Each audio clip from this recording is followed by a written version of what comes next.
The following is a fan-based parody. Fallout 4 is the sole property of Bethesda Softworks. Please support the official release. When we last left Broof, he was teabagging the Deathclaw known as the Can Opener. However, unbeknown to Broof, the Can Opener's actual name was Lawrence Pemberton, and he was a married, soon-to-be father. Regrettably, the story of Lawrence the Can Opener Pemberton is a sad one.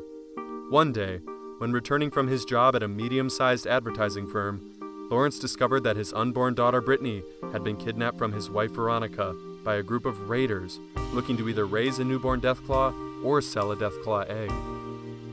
Upon learning of this development, Lawrence walked into his kitchen, poured himself a single shot of brandy, drank it, and then kissed his wife goodbye. He promised her that he would find their unborn daughter, bring her home, and make the villains responsible for this pay for the grief and hardship that they had inflicted upon the Pemberton family. Lawrence quickly earned a name for himself in the wasteland. His ferocity, strength, and unyielding resolve to save his daughter made him a feared creature among humans and a respected figure to Deathclaws. Both species even took to calling Lawrence the Can Opener after a tremendous battle where Lawrence single-handedly killed 8 Brotherhood of Steel Paladins by stabbing through their power armor as though it were tinfoil. While the wasteland had taken a toll on Lawrence the Can Opener Pemberton, the harsh conditions and many battles making him far more violent and ruthless, he still felt tremendous joy when he finally tracked down the raider gang that had kidnapped his daughter. With hope in his heart, Lawrence ventured into what he hoped would be his last battle, only to be savagely murdered and teabagged by Broof, while mourning the death of a husband, father, and genuine inspiration. I present to you The Adventures of Broof, Episode 4.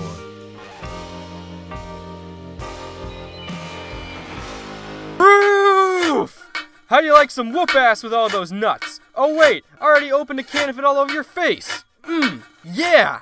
Hi there, feller. While I really appreciate you helping us out there, you've been teabagging that there Deathclaw for the better part of half an hour now. Just one more minute. I won't be satisfied until my nuts have assaulted every centimeter of his face. I'd be pretty satisfied with some nuts assaulting my face. God damn it. Alright, we're done here. Let's move on to whatever dumb thing's next. Well, we're moving on up to the east side. So, what do we do next? Well, you could introduce us to that there settlement you were talking about. I love settlements. Bitchin'! It's just a bit northeast of here. I'll meet you guys there. Wait, what?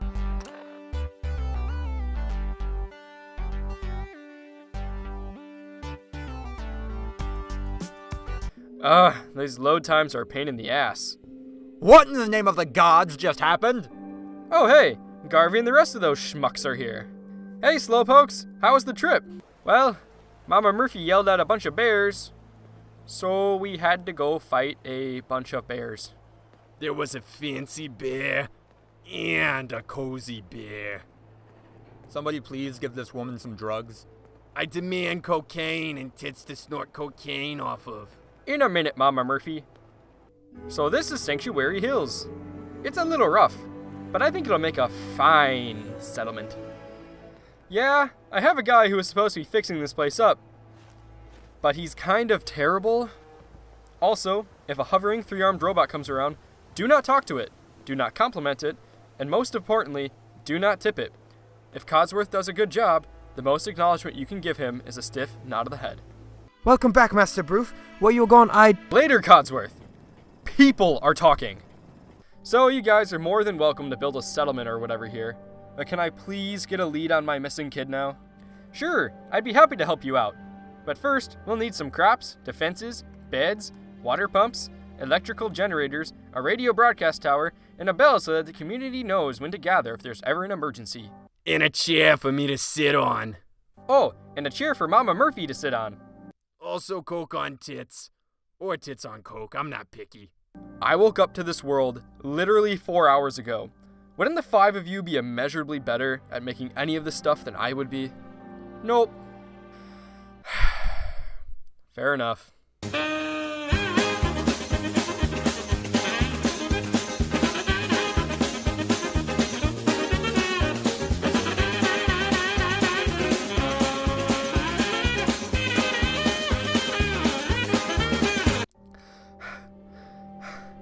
Okay, that's all taken care of.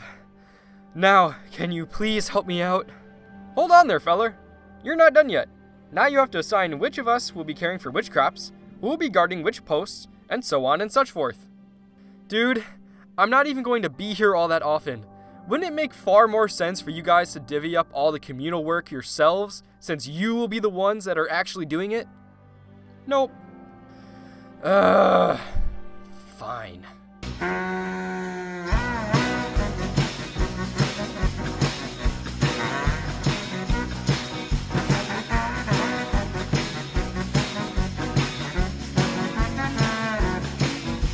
Okay, now can you tell me?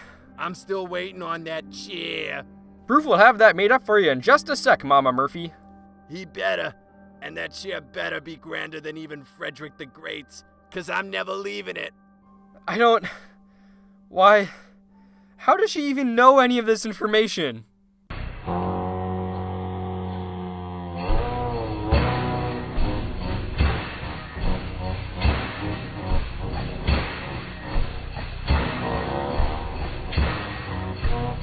Why, this is a lovely chair, dearie.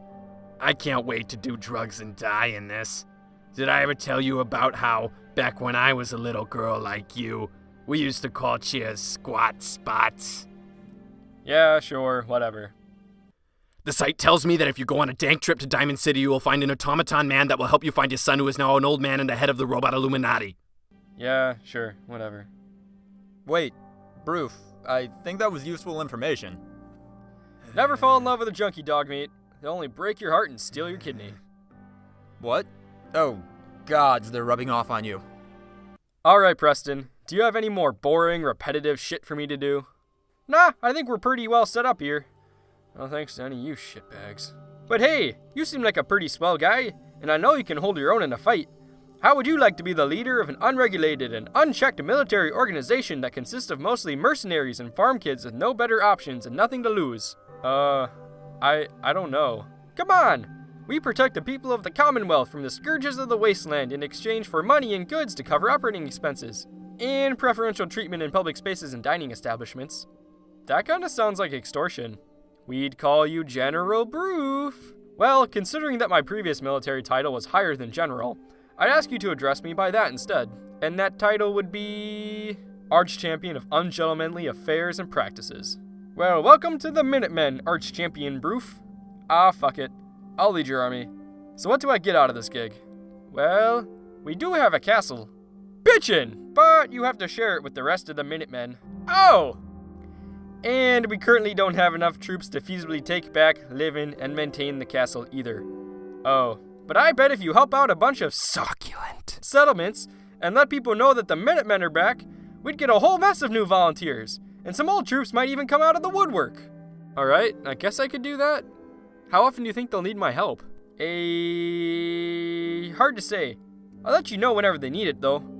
Okay, this sounds like it could be interesting, and maybe even fun. For a while. Good to hear you say that, Arch-Champion. In fact, I've gotten word that a nearby settlement is in desperate need of your help. I'll add the information to your Pip-Boy. Oh wow, people already need my help? Okay, I'll go take care of it. It's not just your help, Arch-Champion. As a member of the Minutemen, I will gladly follow you into any battle in any corner of the wasteland.